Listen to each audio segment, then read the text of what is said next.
Hello friends, welcome back to my channel the shining star. আর তোমরা যদি আমাকে ফেসবুকে দেখে থাকো, ওখানেও তোমাদেরকে অনেক অনেক ওয়েলকাম।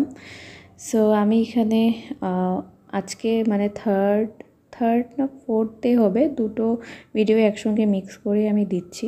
কিছু কিছু পার্ট ভিডিওস আসবে। তো এখানে আমি এখন একটু বাথরুম যেতে পারছি। আমার ক্যাথেটার খুলে দেওয়া হয়েছে। এখন ল্যাট্রিন তো বলেছে ওরা হবে, বাট আমার এখন পর্যন্ত ল্যাট্রিন হয়নি। 4-5 ডেজ এরমই গেছিলো, আবার ল্যাট্রিন হয়নি। আর ভীষণ একটা ভয় কাজ করছিল আমি হাঁটতে পারবো কি না। তো যেরকম বেড থেকে নামার পরে আমি বেডে আর ওঠার চেষ্টা করছিলাম না, শোয়ার চেষ্টা করছিলাম না, বাট অ্যাকচুয়ালি রেস্ট তো দরকার আছে কিছুটা। আর এই দেখো প্যাকেটস সব আমাদের, আগের দিন ভিডিওটা দিতে পারিনি, তারও প্যাকেটস ছিল, সব ডিস্ট্রিবিউশন হয়েছে। তো এরকম একটা মানে কার্টুনে করে ওরা দিয়েছে মালাই মুখ থেকে। আর এখানে আমি বেবির কিছু ক্লিপ শেয়ার করছি, একদম এটা বার্থডের পরেই, একদম তোমরা দেখে নাও। এই যে তোকে মা দেখবে তো, পটে পটে পটে কটর মটর টুই টুই। এই যে 2 সেকেন্ড ও বাবা। তো আমি একদমই বেবিকে কোলে নিতে পারছিলাম না, যেহেতু আমার স্টিচ ছিল আর আমি একদমই কমফোর্টেবল ছিলাম না। অনেক মায়েরা বলে, অনেক মায়েরা নিতে পারে, আবার অনেক মায়েরা নিতে পারে না। তো আমার ভেতরে একটা মানে জিনিস কাজ করছিল যে আমাকে হয়তো চিনবেই না, আমি তো ওকে নিতেই পারি না। মানে একটা অদ্ভুত, মানে একটা এলোমেলো আর কি সিচুয়েশন। আর যেহেতু নাইট শিফট ডে শিফটে যারা কাজ করছিল ওর জন্য আসছিল, ওদের কোলে কোলেই ও থাকছিল, আর ওর বাবার কোলে কোলেই থাকছিল। তো আমার ফিল হচ্ছিলো যে আমি তো কোলে নিতেই পারি না, আমাকে তো মনে হয় ও চিনবেই না মা হিসাবে। তো আমার মা বলছিল, ধুর বোকা, এরকম কিছু না, তুই তো ঘরে যাওয়ার পরে আস্তে আস্তে ঠিক হবি, আস্তে আস্তে নিশ্চয়ই ও চিনবে মার কোল, এরকম কোনো কিছু না। আর কিছু ক্রাইং ভিডিও আমরা করেছিলাম, এগুলোও তোমাদের সাথে শেয়ার করছি।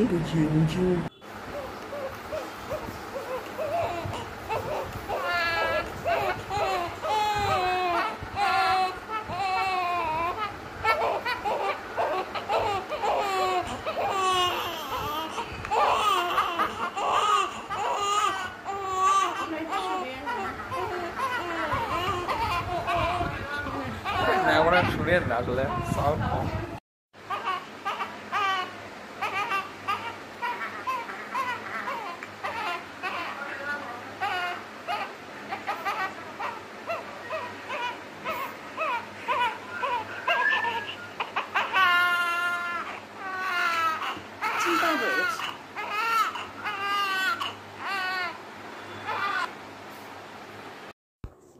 তো বেবি অ্যাকচুয়ালি একটু স্ট্রেসে পড়ে গেছিলো যে কার গলা শুনছে। আমরা রেকর্ড করে ওকে শোনাচ্ছিলাম, ও বেশ শুনছিল। আর এটা হলো গিয়ে তারপরের দিন আমাকে রিলিজ দেওয়া হয়ে গেছে। এখন অ্যাকচুয়ালি আমরা বাড়ির জন্য রওনা দেব, করিমগঞ্জের জন্য। তো সেই জন্য রেডি হচ্ছে। Home calling. তারপরে এখানে সুদীপ্তা নার্সিংহোমের যে ওনার সঙ্গে আমরা দেখা করে ফেললাম। দেখা করে সবার সঙ্গে দেখা করে আমরা রওনা দিলাম। আর স্টাফসের সঙ্গে সবার সঙ্গে আমরা একটা ফটো ক্লিক করলাম, সবাইকে ডেকে, যারাই আমাদেরকে হেল্প করেছে, সব কিছুতে সাহায্য করেছে, সবার সঙ্গে একটা মেমোরিজ ক্রিয়েট করে রাখলাম। আর ভীষণ এক্সাইটেড লাগছিল যে বাড়ি যাচ্ছি আলটিমেটলি, কেননা হসপিটালে থাকতে থাকতে একদমই মানে ভালো লাগছিল না। তার মধ্যে আমার মা বাবারা তার আগের দিন চলে গেছিলো, শ্বশুর শাশুড়ি তো মানে ওই দিন গেছিলো। আমরা বলছি আর এসে কি করবে তোমরা, দরকার নেই এখন, মানে এতটুক আসা যাওয়া প্রবলেম হয়ে যাচ্ছে সবারই, সত্যি কথা। তো আর তারপরে যাই হোক, আমরা বলছি আমরা তো করিমগঞ্জ এসেই যাবো, আর কয়েকদিন মধ্যে সবাই দেখতে পারবে, বেবিকে আসতে পারবে। তো আমি চলে এসেছি আমার মার বাড়িতে। তো যেহেতু আমার ওই টাইমটায় অসুখ ছিল, তা আমি একটা রুমে ছিলাম, বলতে পারো একটা কোয়ারেন্টাইন হিসাবে। বাট সেইভাবে মানা হয়নি, কারণ আমি পারছিলামও না। তো মা অ্যাকচুয়ালি মানে পূজা টুজা সব বন্ধ করে দিয়েছিল ওনার ঘরে, জাস্ট আমাদের টেক কেয়ারের জন্য। আর দেখো অনেক আরামসেও ঘুমাচ্ছে, মানে আমারও ফিল হচ্ছিল যে আমি হসপিটাল থেকে ফিরে এসেছি। আর কয়েকদিন ধরে আমার একদমই স্নান টান ছিল না, ভালোভাবে স্নান করছিলাম না। অবভিয়াসলি 10 days তো করতে পারবো না, কিন্তু আমার একটা নিজস্ব একটা ভয় কাজ করছিল যে মানে একটু যদি জল লেগে যায় তাহলে কি প্রবলেম হবে, এই সেই মাথায় অনেক রকমের চিন্তাভাবনা ছিল। কেননা সব কিছু মানে কোপ আপ করাটা সহজ হচ্ছিল না আমার জন্য। কেননা একদিকে শরীরে স্টিচ, একদিকে বেবিকে নিতে পারছি না, একদিকে বেবি কান্নাকাটি করছে, সামলাতে পারছি না। মানে নতুন সব কিছু অভিজ্ঞতা আমার, আর সব কিছু শেখানো হচ্ছে আমাকে, তবুও সময় তো লাগবেই অ্যাজ এ নিউ মম। আর বিশ্বজয় তবু অনেকটা পারছিল। আর ও আমাদেরকে এখানে দিয়ে একদিন থেকে আবার হাইলাকান্দি চলে যেতে হয়েছিল, কেননা অনেক দিন ও বন্ধ নিয়েছিল, এর থেকে বেশি তো ও বন্ধ নিতেও পারবে না, কিছু করার নেই।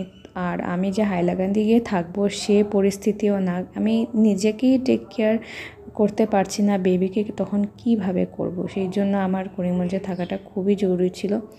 আর তো যাই হোক, কিছু কিছু গিফটস বেবি হসপিটালেই পেয়ে গেছিলো, যেরকম এই জনসন বেবি সেট, যেটা মানে সাবান, তেল, চিরুনি, একটা বিপও আছে, সঙ্গে পাউডার আছে। তো সেসব তো আমি এখন ইউজ করব না, সব কিছু খুলে খুলে দেখছিলাম, বেশ ভালোই লাগছিল। এগুলো অনেক বছর আগে আমি দেখেছিলাম, যখন আমার ভাই ছোট ছিল, তখন এইসব জিনিস ঘরে আসতো।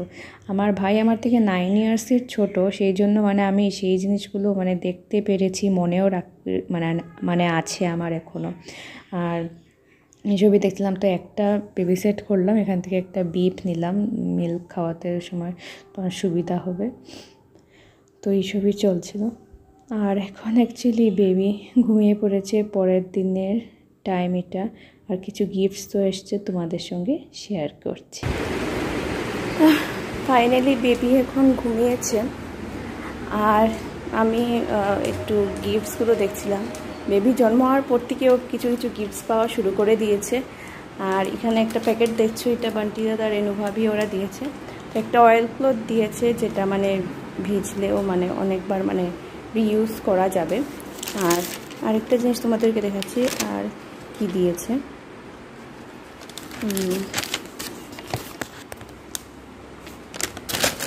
আরেকটা হলো কি, এই একটা কম্বলের মতো দিয়েছে। এখন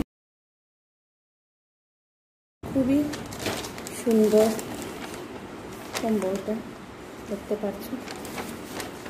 তো আমার তো খুবই ভালো লেগেছে।